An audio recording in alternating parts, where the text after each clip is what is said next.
आप ही लोग बताइए कि आपके घर की लड़की से कोई बोले कि ऑटो पकड़ चल आ जा। दोस्तों, यामिनी सिंह को पवन सिंह आधी रात में बुलाया होटल। यामिनी सिंह करती रही माना, पर पवन सिंह माना नहीं और यामिनी सिंह का वीडियो हो चुका है वायरल। आप भी देखना चाहते हैं वो वीडियो का क्लिप, तो इसी वीडियो में हम दिखाएंगे। उससे पहले मेरे चैनल को एक प्यारा सा लाइक कर दे, चैनल को सब्सक्राइब कर बेल आइकन घंटी को दबाना ना भूले। इसलिए मैं नहीं कर रही काम और नहीं करना चाहती काम। मुझे ऐसा लगा, मुझे मेरे अंदर ऐसा है कि मेरी डिसरिस्पेक्ट की गई। एक बहुत सिंपल सी बात बताऊं, यहाँ इस इंडस्ट्री में हीरोइन क्या कमाती है क्या नहीं मुझे नहीं पता, पर और मैं क्या कमा रही हूँ क्या नहीं मुझे नहीं पता, पर मैं यहाँ इज्जत कमाने आई हूँ।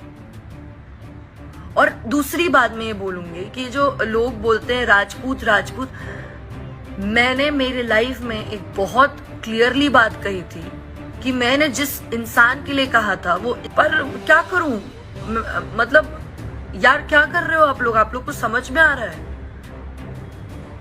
मैं खुद भी वहीं से हूं, मैं उधर, और मैं यार मतलब मुझे नहीं समझ में आ रहा है कि अभी क्या यहाँ पे क्या काम से नहीं आगे बढ़ सकता क्या इंसान? जाति देख के काम करूं?